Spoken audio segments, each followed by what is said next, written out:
My father was a police officer. One morning, he was acting strange. I watched as he walked into the kitchen wearing his uniform, headed for the coffee maker on the counter. He poured some into his favorite blue ceramic mug before sitting down across from me on the small, round wooden table. He brought the steaming blue mug to his lips. The smell of fresh, hot coffee filled my nostrils. It wasn't long before I noticed the bag under his eyes. He looked like he hadn't slept in days. Taking occasional sips from his coffee, he numbly stared out the window into the backyard. His dark brown eyes seemed distant and filled with concern. "Dad, are you okay?" I asked, worriedly. The words seemed to make him snap from whatever trance he was in. "I'm fine, kiddo," he sighed. "Just eat your breakfast." It was more clear than something wrong, but I knew my dad. If he didn't tell me after I asked him the first time, then there would be no point of asking again. So I nodded and went to pour some more cereal into my bowl. As a couple minutes went by, I watched as he pushed back his chair and got up from his seat. "I gotta leave for work, buddy. I'll see you tonight."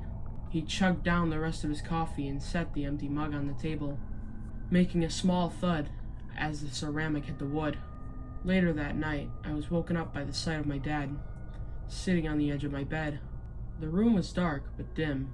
Yellow glow of the hallway light, creeping through the crack of the slightly ajar bedroom door, was enough to help me make out the serious look on my dad's face as he sat there, staring down at the floor. Confused, I turned on my side to look at the bedside clock on my nightstand. It read 2:45 a.m. I turned my eyes back to my dad. Is he just getting home from his shift? I asked myself, perplexed. After rubbing some of the sleep out of my eyes, I noticed he was holding his gun. "Dad?" I muttered, my gaze fixed on the Glock in his hand. "You know I love you, right, kid?" He blurted out, still staring down at his feet. Caught me off guard. He and I had hardly ever said that to each other. Don't get me wrong, my dad and I have a great relationship. We just weren't good with that kind of stuff. "Yeah?" I said. I sat up myself. "I know." Suddenly, a loud thud echoed from the living room, almost making me jump out of my skin. It sounded like the front door had been kicked open. Dad turned his head, focusing on the direction of my bedroom door for a few seconds, before returning his gaze back down. I watched a mix of fear and sorrow wash over his face as he let out a tired sigh. "Should have known it'd be back," he mumbled under his breath as he shook his head. "What do you mean?" "I'll always be with you, you know," he breathed suddenly, still not looking at me. "Dad, what's going on?" I uttered as dread started to spread through my body like wildfire. "No matter what you decide to do with your life, I'll always be there with you." He tightened his grip on the gun as the words escaped his lips. "Please, Dad, tell me what's going on." My shaky voice pleaded with him. "I love you, son," he said as he finally turned to face me, a serious yet warm look on his slightly wrinkled face. "I love you too, Dad." It was always hard saying those words to him. At the moment, part of me felt regret, not having said it more in the past. "Now promise me you won't get out of this room until you hear the front door open," he demanded, with a sharp look in his dark brown eyes as he stared straight into mine. "What?" I muttered. "Why?" "Promise me." He raised his voice, itching himself closer to me. "Why?" I pressed. Usually raising his voice was all it took for me to do whatever he told me. But not this time. I was too scared. I needed to know what was happening. "Just promise me, son." His voice cracked as he placed his hand on my shoulder. For a second, I thought I was going to see him cry for the first time. I couldn't form any words. The shock of seeing him like that, something I thought was impossible, knocked any form of speech out of me. So with trembling lips and watery eyes, I nodded. He sniffled and looked up at the ceiling for a few seconds, as if he was trying to make imminent tears fall back.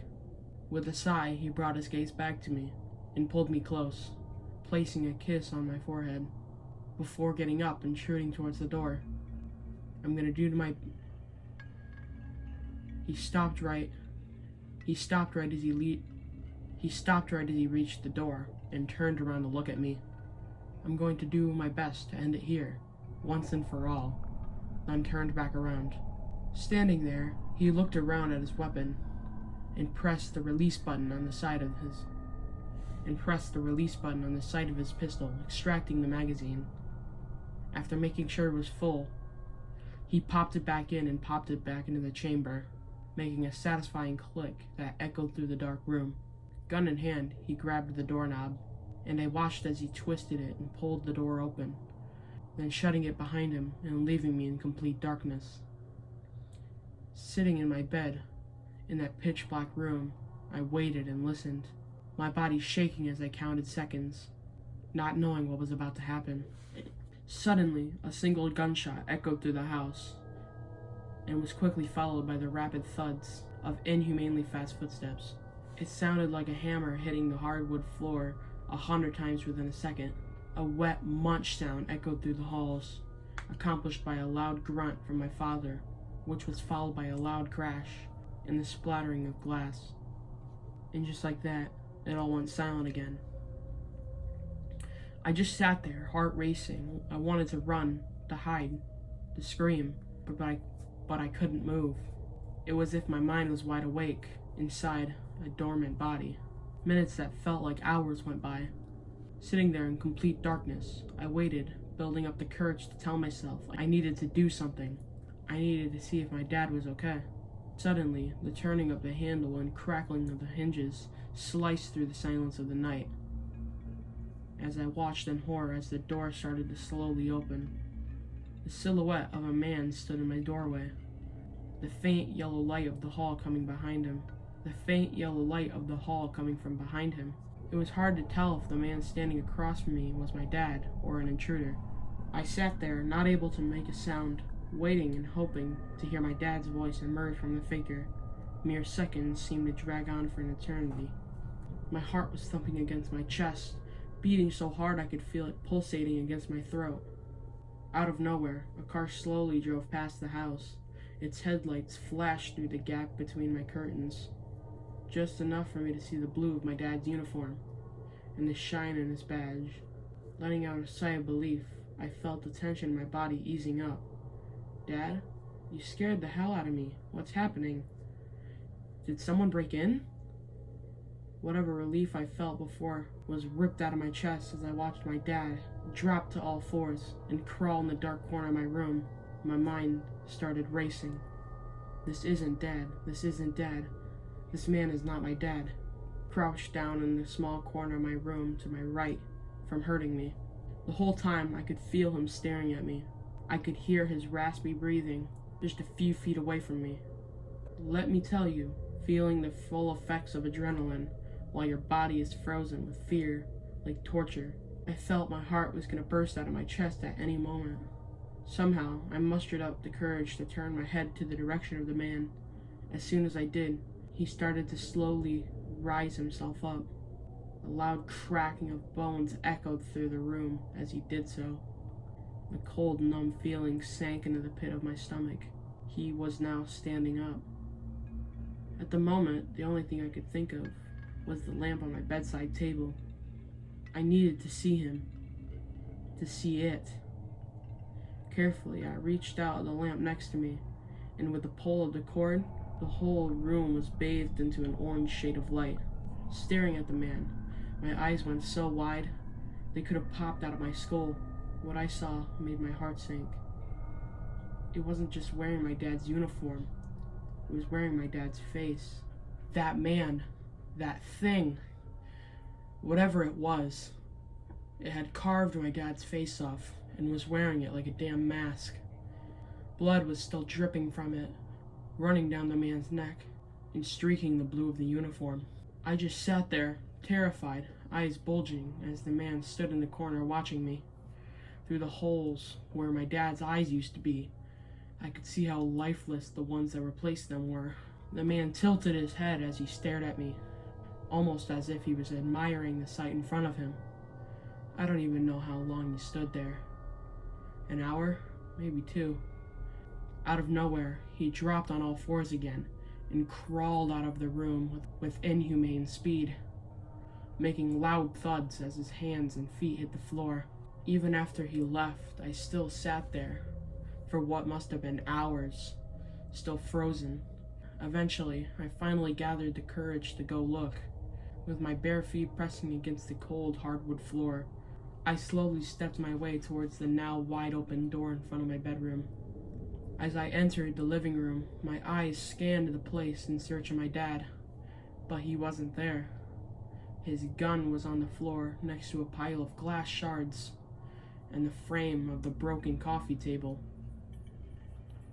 There was a huge trail of blood leading from it towards the wide open door. I just stood there for a while, staring into nothing. The curtain swayed as the wind entered the house through the open door. After a while, I didn't even know how long, I finally was able to snap out of it and call 911 after loads of questions, most of which I didn't have the answers to. They promised me they would catch whoever did this. They said my dad was one of them, and that they wouldn't rest until they caught the bastard. It's been 20 years, they never did. I've lived with my Aunt Gemma until I turned 18. I went to college, got a business degree, and did well for myself. I'm 36 now, same age as my dad when it happened. After all this time, I never really understand what happened to my dad. For most of my life, I avoided the topic like the plague. However, on my 36th birthday, my Aunt Gemma called to congratulate me. But as we were talking, she said the strangest thing. "Oh, sweetie, and don't you worry about it. It was just an awful coincidence," her voice said through the phone. "What are you talking about, Aunt Gemma?" I replied, confused. "You know, the whole thing with your father and grandfather, and turning 36. It was just a freaky, horrible coincidence." "Aunt Gemma, what do you mean? What happened to Grandpa? Your father never told you?" "No, he didn't." "Oh, then it's better this way, sweetie. I don't want to worry over nothing." I tried my best to get her to explain, but she refused, and I ended up dropping the subject. How stupid I was. Anyways, it's been 2 months since I had that conversation with my aunt. The reason I'm telling you all of this is because about an hour ago, I looked through the window in my office home, and I saw someone standing by the curb under the streetlight in front of my house. They were wearing a hoodie, which made it hard to see who they were. I was finally able to see their face when the person looked up at me. It looked like my dad.